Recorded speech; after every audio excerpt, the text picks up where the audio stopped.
Satisfação estar aqui com vocês hoje, Candário Leão Denis, minha casa, é a casa que eu trabalho, que eu posso cooperar de alguma maneira. Eu confesso que fazia um bom tempo que eu não botava o meu pé aqui, mas ainda assim é uma imensa alegria estar aqui de novo com vocês, meus irmãos tarefeiros. Minha saudação sempre especial para vocês. São muito especiais, muito queridos, muito dedicados, todos eles. E é muito bom, muito legal estar aqui, sentir essa energia, né, fazer parte dessa troca, que é tão importante para todos nós nessa caminhada espiritual. Porque, na verdade, tudo dessa caminhada espiritual, tudo, tem a ver com as pessoas que fazem parte dela. Você tem várias oportunidades de evoluir, de melhorar. Você tem várias oportunidades de contabilizar algo a seu favor com as pessoas à sua volta. E claro, vamos um pouco além, nós temos os animais, nós temos o meio ambiente, nós temos várias maneiras de progredir. Mas com certeza é com as pessoas que é mais difícil. Por isso que o tema de hoje é: o que é isto se alguém vos ferir a face direita? Porque lá no texto bíblico essa expressão aparece como? Como uma pergunta. Se alguém vos ferir a face direita? Alguns responderiam: eu quebro ela toda, né? Alguns poderiam responder isso. Mas o que Jesus quis ensinar? O que ele trouxe para nós? Confesso, meus irmãos, é bem difícil para mim partir para esse ensinamento sem fazer uma breve introdução. Não quero fazer aqui uma enrolação, ficar ganhando tempo por uma eventual falta de conteúdo, mas eu quero justamente preservar esse conteúdo, fazer com que ele se solidifique no nosso espírito, para que a gente possa viver isso de verdade, tá ok? Então vamos lá. Em primeiro lugar, eu identifico que a mensagem de Jesus, especificamente nesse questionamento, ela tem 5 pontos bem necessários. Eu vou abordar esses 5 um a um, para a gente pensar neles, meditar, fazer uma leitura da nossa vida com base neles, verificar o que a gente já pensa sobre esses assuntos, que é uma coisa interessante, porque nem tudo que parece ser é, e nem tudo que é foi visto como assim antes, não é verdade? Então a gente tem que fazer essa leitura.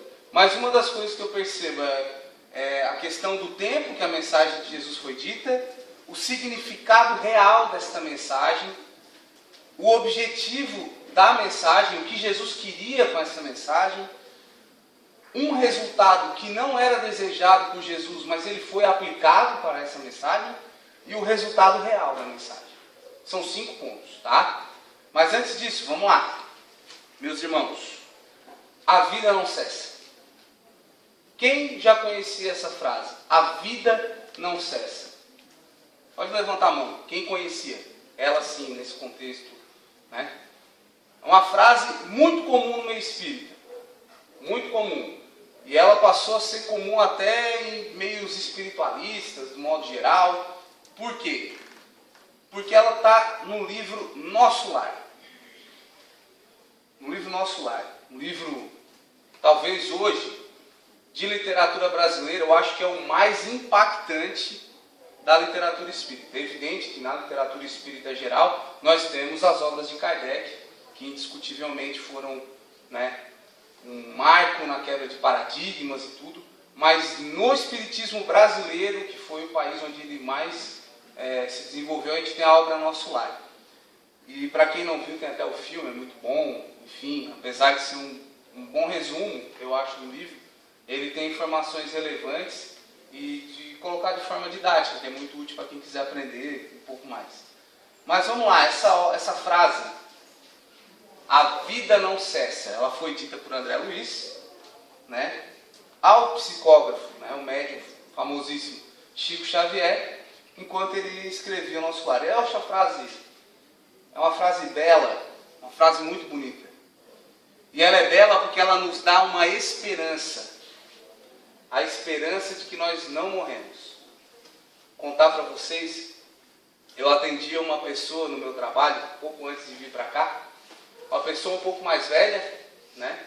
Bem mais velha que eu, talvez, né? A minha avó, que já é uma bisavó, é um pouco mais nova que essa pessoa, e ela tinha pressa para resolver uma questão, e daí eu perguntei, mas calma, senhor, a gente já vai resolver. Dele assim, ó, não, meu filho, eu tenho pressa, daqui a pouco acaba tudo. Daqui a pouco acaba tudo.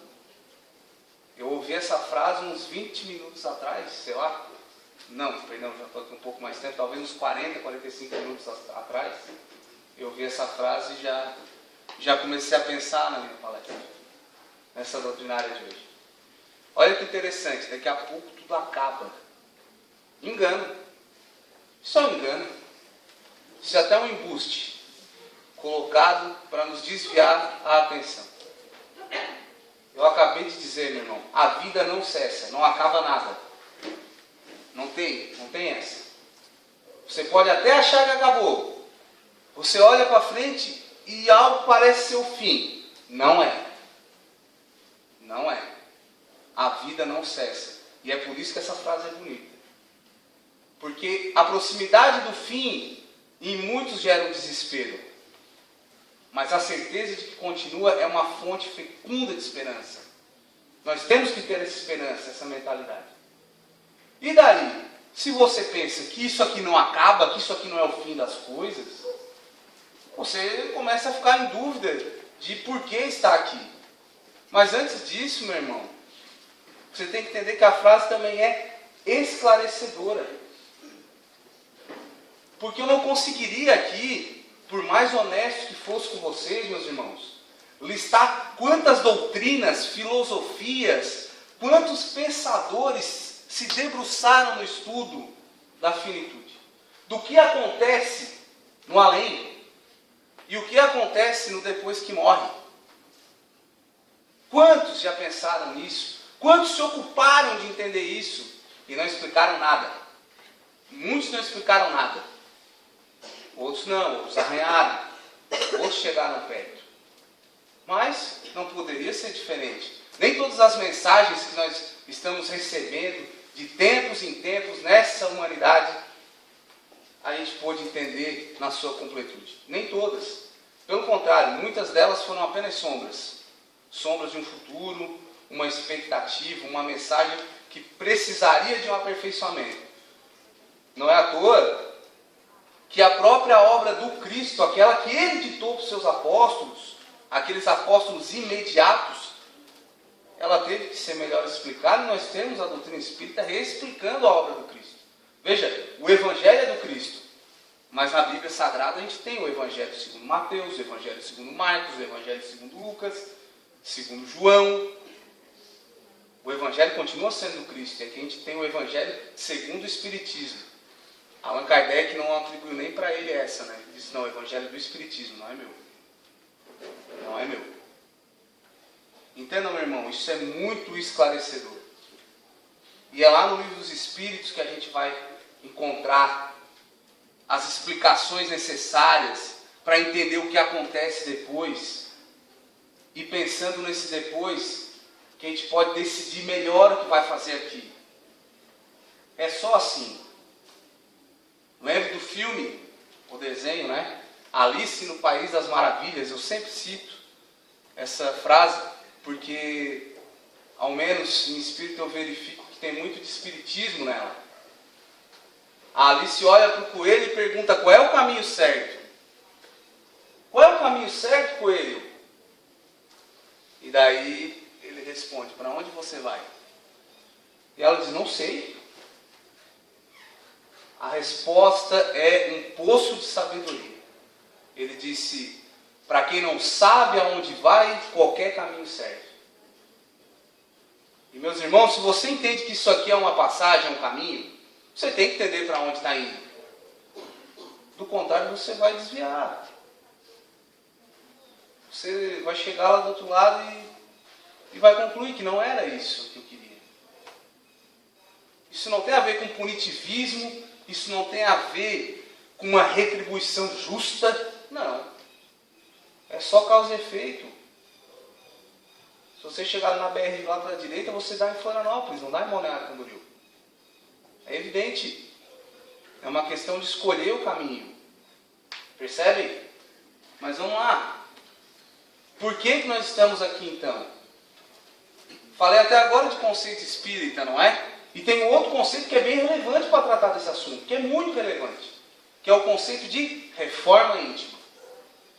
Mais um conceito necessário, que demanda estudo, que demanda reflexão, e que nós todos, meus irmãos, nós todos, deveríamos ter isso por estandarte na nossa vida. A reforma íntima. É para isso que estamos aqui. É só para isso. Para praticar a reforma íntima. E veja, a palavra íntima quer dizer aquilo que está guardado no interior, que é preservado do público, que é algo que é restrito a alguns olhos, não a todos. Então é uma transformação muito interior. Claro que muitos têm algumas condutas e pensamentos que se refletem em atitudes e acabam ganhando espaço, influenciando outras pessoas, interferindo na vida alheia, sem dúvida, meus irmãos. Mas existem algumas coisas que são um empecilho na nossa caminhada que só nós sabemos. E esses irmãos que vêm nos ferir a face direita são os irmãos que apontam a direção do que tem que ser mudado. Veja, eu não vim aqui dizer que nós temos que agradecer ao agressor. Eu não vim dizer isso. Eu não concordo com isso. Eu sei que tem boa parte do movimento espírita que vê isso dessa maneira. Eu discordo, nunca neguei isso. Mas nós temos que agradecer sim a oportunidade de aprender com qualquer agressão que soframos. Isso nós temos que agradecer. É por isso que pensamos. Penso, logo existo, já dizia o filósofo. É para isso, ok? Parece que não tem sentido o que eu estou dizendo. Eu falei em ferir a face direita. Estou falando só de reforma íntima, mas, meus irmãos, está tudo conectado. Acreditem em mim, está tudo conectado. O Livro dos Espíritos, na questão 167, se vocês me permitirem, eu vou fazer algumas leituras bem pontuais aqui durante a doutrinária, prometo não ser maçante com ninguém, mas a questão 167 é o norte disso que eu falei até agora. É o norte da bússola da nossa palestra. Qual o fim objetivado com a reencarnação? Essa foi a pergunta de Allan Kardec. E a resposta dos Espíritos foi: expiação, melhoramento progressivo da humanidade. Sem isto, onde estaria a justiça? Realmente, tenho um amigo ateu, convivo com ele todo dia, e uma das coisas que ele questiona é justamente o conceito de justiça divina. Por que que a gente tem que sofrer? A velha pergunta do ateu. Por que que a gente tem que sofrer? Essa é uma explicação dos espíritos. Dos espíritos. Porque é para o nosso progresso. Por mais difícil que possa parecer, por mais difícil que seja engolir essa verdade. É verdade. É verdade. Tudo que te mata faz te sentir vivo. A gente só sente saudade de casa quando a gente está longe. A gente só sente saudade quando a gente perde. É assim, é a vida. Eu não vou conseguir dar uma explicação razoável para a vida. Me basta dizer que é assim.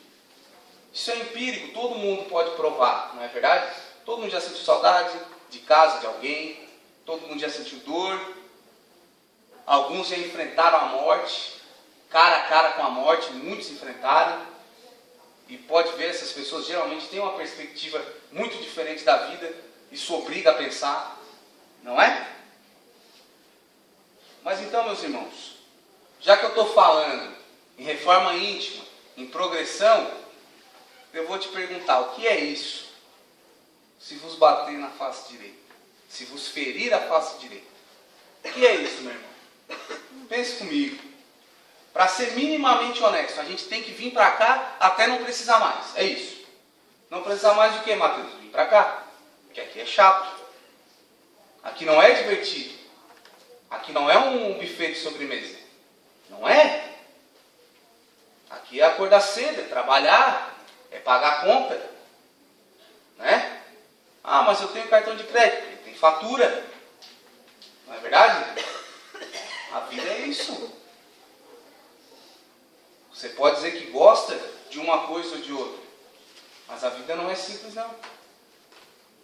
Você tem uma conta prestação, e a conta prestação para estar aqui. Alguns egípcios diziam que o nosso corpo é alugado a nós outros, e as doenças são o pagamento desse aluguel.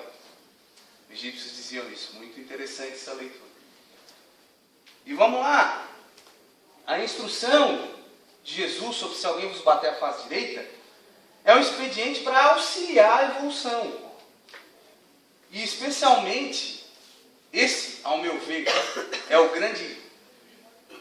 é a grande motriz do pensamento cristão, é o achatamento do nosso orgulho. A gente tem que achatar ele. Tem que jogar ele para baixo. Tem que tirar o espaço dele nas nossas vidas. E tem várias formas de fazer isso. Várias formas. No capítulo 12 do Evangelho segundo o Espiritismo, no item 7, tem uma breve citação bíblica. E se vocês me permitem, meu irmão, só não comece aí a bocejar, porque daí eu vou ficar constrangido. Eu vou fazer uma breve leiturinha. Porque eu acho interessante. Principalmente interessante por ser palavras de Jesus. Principalmente por ser palavras de Jesus. Vou tomar uma água aqui. O Júlio já chamou minha atenção.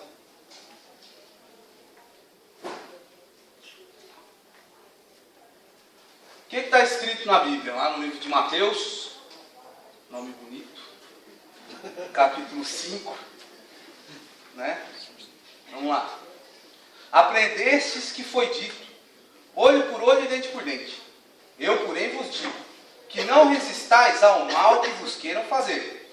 Que se alguém vos bater na face direita, lhe apresenteis também a outra. E que se alguém quiser pleitear contra vós, para vos tomar a túnica, também lhe entregueis o manto. E que se alguém vos obrigar a caminhar 1000 passos com ele, caminheis mais 2000. Dai àquele que vos pedir e não repilais, àquele que vos queira tomar emprestado. Olha o que Jesus está dizendo. Sempre brinco, particularmente, sem aqui falsa modéstia, particularmente eu estudei muito a Bíblia. Eu estudei muito a Bíblia na minha vida. Eu tenho 9 anos da minha vida dedicado ao estudo da Bíblia. Seria até uma profissão para mim, em um determinado momento. Mas, vou dizer para vocês, tem hora que Jesus quebra as nossas pernas. Tem os conselhos que Jesus dá, que eu simplesmente não queria nem ter conhecido. Não é porque eu acho difícil praticar, não é isso. É que eu acho impossível. Mas se impõe uma reflexão. Ele não falou à toa. Vamos começar por aí. Talvez as coisas foram colocadas de uma maneira que de fato não consigamos entender. Mas Kardec veio amansar as coisas. E a gente tem hoje vasto conhecimento, oportunidade de estudar e conhecer a doutrina, para entender esses objetivos lançados nas palavras de Jesus. E a primeira coisa, o primeiro destaque que eu quero dar, e eu falei no começo que esse seria um deles, é o ultracronismo da mensagem de Jesus. Ultracronos, transcende o tempo. Ela não é anacrônica, porque a anacrônica é fora do tempo. Ela é ultracrônica, porque ela rompe qualquer tempo em que ela é lançada. Há 2018 anos, essa mensagem incomodou todo mundo. Todo mundo ficou maluco quando Jesus falou isso. 2018 anos depois, está todo mundo maluco igual. A gente fica relativizando isso aqui, até hoje. A gente aprendeu a usar o mas. Jesus disse isso, mas não é bem assim. Essa mensagem rompe o tempo. não importa o tempo em que ela é dita. Vocês podem estar ouvindo. Vocês podem estar ouvindo e pensando, não, mas aquela pessoa fez isso para mim? Como assim? Como que eu deixo isso desse jeito? Como que vai ficar parado? Meu irmão, vá se acertar com Jesus, não comigo. Foi Ele que disse. Foi Ele que disse, não foi eu. Não bastasse ele ter dito, Kardec explicou ainda o que queria dizer. Vá se resolver com eles. Não é verdade? Se você quisesse resolver um conselho, o único jeito de falar com ele é através da prece, inclusive, que é muito bom. E talvez, enquanto você fala, por ele você é convencido. É uma prática muito boa, recomendo a todos. Mas vamos lá. Todos estavam acostumados com uma lei. Qual era a lei? Eu mencionei antes. Olho por olho, dente por dente. Como diria Mahatma Gandhi, né? Olho por olho, todo mundo fica cego, né? Porque todo mundo tem. Todo mundo tem, meu irmão. Todo mundo erra. Não adianta. Se você partir por uma retribuição contínua, onde é que nós vamos chegar? É que a gente costuma julgar os outros pelas atitudes e a nós mesmos pelas intenções. Quando você erra tentando acertar, tudo bem. Mas quando o outro erra, ele errou. Você não questiona isso. Por isso que a mensagem é muito mais branda do que estava no texto original. E veja, a revolta é compreensível. Eles vinham de anos e anos e anos aprendendo a fazer algo de outro jeito. Eu não consigo entender por que hoje para a gente continua estranho. Porque faz, como eu disse, 2018 anos que alguém ensinou isso para a gente, né? Então já não faz mais tanto sentido assim. Agora, naquele tempo, eu fico imaginando a revolta daquele povo. Olha para os dias atuais. Nós temos legislação, nosso país, principalmente, né?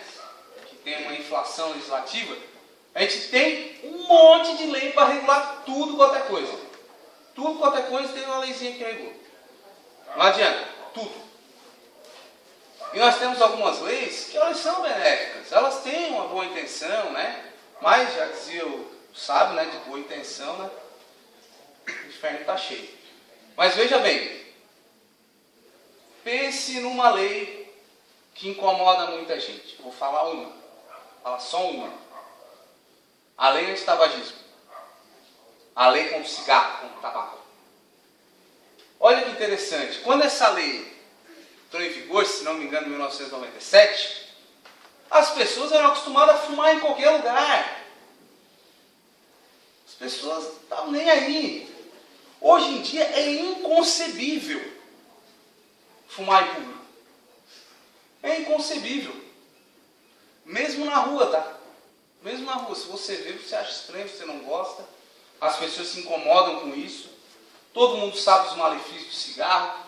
E, por favor, eu não estou julgando ninguém aqui. Se tem algum fumante entre nós, alguém que, né, que às vezes até antes de entrar na palestra foi ali fumar um cigarro antes de entrar, por favor, sinta-se muito bem-vindo aqui. Esse aqui é um lugar de gente doente, doente pra caramba. Todo mundo que veio aqui tem que tratar alguma coisa. Por isso que a gente vem. Você não encontra pessoas sadias no hospital, você não encontra pessoas magras no spa. A gente vem aqui buscando remédio. É por isso mesmo, não tem problema. Pode ficar tranquilo. Eu só estou usando esse exemplo para ilustrar o que nós temos que tratar aqui hoje.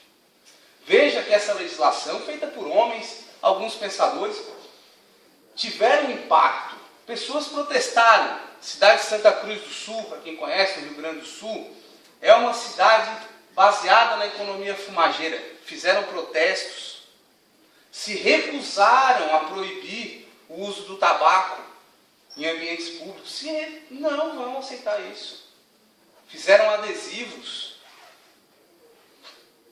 Veja que interessante. É por isso que Jesus disse que não se põe vinho novo em odres velhos, porque rompe o odre. E é por isso que a gente pratica a reforma íntima, para ir recebendo do vinho novo, né? Mas a gente tem que renovar o odre. A gente tem que renovar o lugar que a gente guarda esse vinho. Percebam, Jesus, logo depois de dizer o que fazer, se te ferir a face direita, ele ainda disse que a gente tinha que amar o nosso inimigo. Parece que ele estava de brincadeira mesmo. Parece, mas não é. Não é, meu irmão. E é por isso que eu fico insistindo nessa pergunta. Mas o que é isto? O que é isto? O que é isso que Jesus quer dizer? Agora eu vou falar do segundo ponto, que é o significado da mensagem de Jesus. O que Jesus estava querendo realmente dizer naquele momento é que a nossa vontade, meus irmãos, muitas vezes não está baseada em valores que nos ajudam, que nos fazem bem, que cooperam para a nossa evolução, que cooperam para a harmonia dos irmãos, que cooperam para a progressão da humanidade como um todo. Porque veja bem, essa evolução, ela tem um objetivo maior que o indivíduo, mas ela começa no indivíduo. Parte de nós, mas melhora a humanidade toda. Isso é interessante. O que Jesus estava querendo dizer é: as suas vontades são baseadas em valores que não se coadunam com as minhas vontades. O que Jesus queria era uma coisa, o que a gente quer parece que é outra. E é por isso que ele tem que dar essas mensagens. Por isso que Jesus tem que falar essas coisas, para a gente entender e alinhar o pensamento com o dele. Essa é a ideia dele. Não é à toa que no Calvário ele apanhou calado, incólume em espírito, mas açoitado no corpo. Muito açoitado. Injustamente, alguns diriam, cumprindo propósitos, diriam outros, certamente nos transmitiu ali outra mensagem. Ele não revidou. Inclusive, ele repreendeu Pedro, quando Pedro cortou a orelha de um soldado. O significado é esse. O principal valor equivocado que nutre as nossas vontades é justamente o orgulho. Esse é um danado, o orgulho. Tão forte. Às vezes, mais forte que a morte, meu irmão. Tem gente que escreve o pedido de desculpa para ser lido no dia do velório, para ver como é forte. A pessoa morre e leva o orgulho com ela. Interessante isso. E triste ao mesmo tempo. Eu insisto, meus irmãos. O que é isso? Qual é o valor? Qual é o valor que lastreia a nossa vontade? E depois a vontade, a nossa atitude, por evidente. Como eu disse, esse é o significado da mensagem.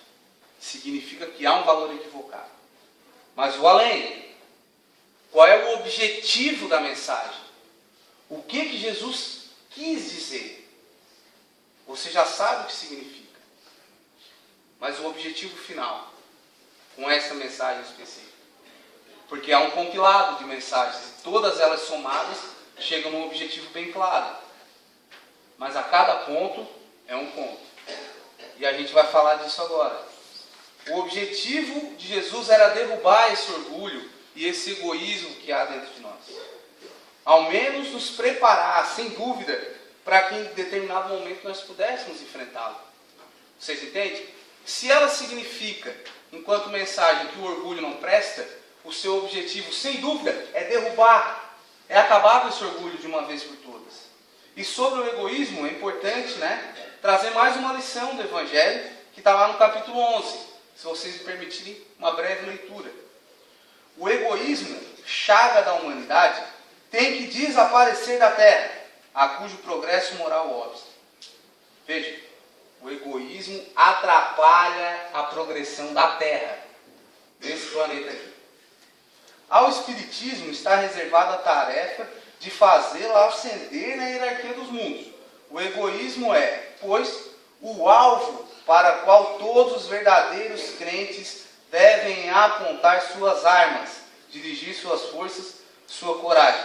A expressão é bem polêmica no meio espírita. Apontar as armas. É isso mesmo, meu irmão. O egoísmo. É isso mesmo. Sem medo de ser feliz, eu digo para vocês. É isso.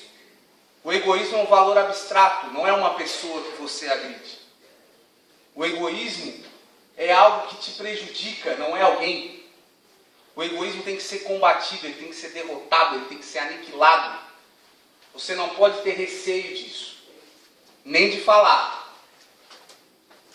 Se você falasse isso de alguém, seria um equívoco em essência.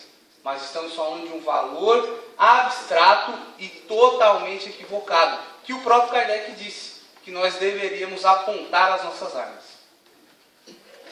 Apesar de ter falado só de egoísmo, né? Tanto o egoísmo quanto o orgulho, eles representam uma visão totalmente distorcida da realidade. Você não enxerga as coisas pelos que elas são, quando a sua visão é baseada em orgulho e vaidade, né? Egoísmo. Você tem uma visão completamente distorcida e se você não está olhando direito, você vai errar o caminho. Esse é o ponto. Eu falei desde o começo. O que a gente está fazendo aqui? Se você não enxerga o problema, você não resolve ele. Você tem que tomar decisões todo dia na sua vida. Quantas delas são baseadas naquilo que você conhece do seu dia a dia, da sua rotina, do seu trabalho, da sua família? Quantas delas? Agora imagina se a sua visão sobre essas coisas fosse completamente distorcida. Imagina, você vai para o trabalho pensando que chinelo é sapato, sapato é chinelo. Não é? Imagina só. Não dá, meu irmão. Não dá. A gente altera o valor das coisas quando a gente vê as coisas com o prisma do orgulho. E principalmente o prisma do egoísmo, porque ele faz com que nós nos olhemos acima de qualquer coisa. E quando nós somos pequenas peças nessa engrenagem. Lembrando que o objetivo é a progressão da humanidade. Nós somos só um mecanismo. E é por isso que o apóstolo Paulo diz, né? Lá nos Coríntios, que nós somos cooperadores de Deus. É por isso que ele diz isso. Há um resultado, e eu falei que eu ia mencionar isso, que eu chamo de resultado não desejado da mensagem de Jesus. Por quê? A gente sabe, através dos tempos, da história, que as palavras do Cristo, elas foram usadas para todo tipo de atrocidade. Para quem leu Brasil, Coração do Mundo, Padre Evangelho, é minha obra preferida, de todas as obras espíritas que eu já li, é a minha obra preferida. A gente vê Jesus Cristo triste, lamentando a criação. Ele, responsável por esse planeta, olha para a Terra e diz, está tudo errado. E ele estava falando da Inquisição. Eu não consigo imaginar uma coisa dessa. A Bíblia tem um relato do choro de Jesus, que foi na morte de Lázaro, que foi um choro de tristeza, e um relato de choro na cruz, que é o choro da dor. O choro da dor todo mundo entende, porque era muita dor. O choro da tristeza a gente consegue compreender, porque era uma pessoa próxima dele, todo mundo passa por isso. Agora imagine olhar para a terra inteira e ficar triste. E perceber, tudo isso é minha responsabilidade, isso está errado. Pessoas que em nome de Cristo, com a palavra de Cristo, mataram, perseguiram, destruíram. Isso aconteceu. Aqui no nosso vizinho, Estados Unidos, pessoas com o nome de Cristo vestiram túnicas, queimaram cruzes e mataram pessoas por causa da cor da pele. E justificaram isso nas palavras de Cristo. Lamentável. Lamentável. E infelizmente, dentro do Espiritismo e das doutrinas espiritualistas, numa escala muito menor, é verdade, mas tem que ser dita, porque nós não podemos cair nesse engano. Essa mensagem foi por muitas e muitas pessoas mal compreendida.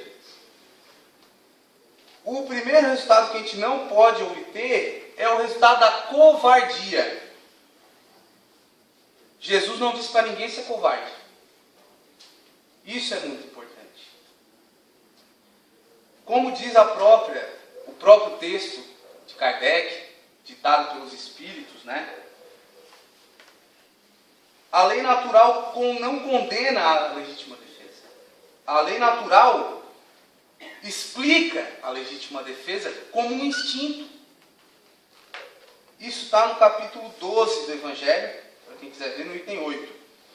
Se não lhes pudesse um freio às agressões, bem depressa todos os bons seriam suas vítimas. O próprio instinto de conservação, que é uma lei da natureza, obsta que alguém estenda o pescoço a um assassino. Veja que interessante.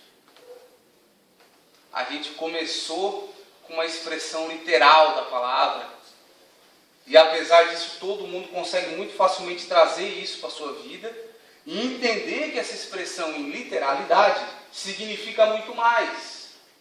Você consegue entender que o ferir a face direita é uma agressão verbal, é não pagar uma dívida,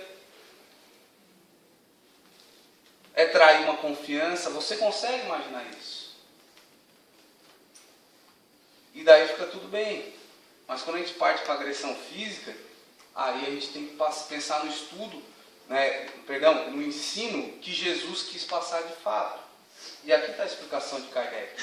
Não, você não é necessário, a sua evolução espiritual não depende de você apanhar parado e permitir-se ser agredido. Meu irmão, se a gente involui, a gente meio que estaciona, quando a gente não cuida da nossa saúde, imagina permitir que alguém nos agrida. Veja bem, você tem que ser razoável. Isso não quer dizer que você pode exceder também e fazer disso uma desculpa para causar um mal. São coisas distintas. Vamos lá, no Livro dos Espíritos, questão 479. Tem o homem culpa, aqui eu vou substituir a palavra, tem o homem culpa dos homicídios que pratica durante a guerra? A resposta foi, não, quando constrangido pela força, mas é culpado das crueldades que cometa, sendo-lhe também levado em conta o sentimento de humanidade com que proceda. Interessante isso. A lei natural, ela é razoável. Ela é moral e razoável. Veja bem, imagina que você toma um tapa e daí você retribui um tiro. Isso é desarrazoável. Isso não faz sentido. Qual é a medida da sua defesa? Você tem que cuidar com isso. Agora, com certeza, a gente não pode usar um texto como esse, de Jesus e de Kardec, como uma desculpa para sofrer agressão de forma quieta, como uma ovelha levada ao matador. Não é o caso. Esse registro eu entendi que era importante fazer quando preparava a doutrinária. Porque ser pacífico não é ser uma presa, são coisas distintas. Você não agredir, você não retribuir, não tem nada a ver com não se proteger. São coisas diferentes. E agora, já me encaminhando para os finalmente, mas falta um pouquinho. Então, finalmente assim. Eu vou falar do quinto ponto que eu me propus a falar desde o começo. Que é o resultado real da mensagem de Jesus. Esse é o resultado. É isso que ele queria que acontecesse. É aquele resultado não desejado que aconteceu, mas tem o resultado real que ele queria que acontecesse também. Com certeza, Jesus quis dizer e ele conseguiu fazer com que nós entendêssemos que a vingança é sempre algo reprovável. A vingança é sempre reprovável. Como diria o senhor Madruga, Chaves, a vingança nunca é plena, mata a alma e envenena. Quem assistiu, minha saudação, né? Galera de 88, é nóis. Né? Não pretendeu Jesus interdizer toda a defesa, mas condenar a vingança. Meus irmãos, eu não tenho dúvida que resistir a uma agressão sem agredir a outra pessoa é um sinal de elevadíssima condição espiritual. Foi o que Jesus fez. Uma criança no Jô Soares, devia ter trazido esse vídeo. Mandaram cartas para o Jô para conceituar o amor, crianças da pré-escola.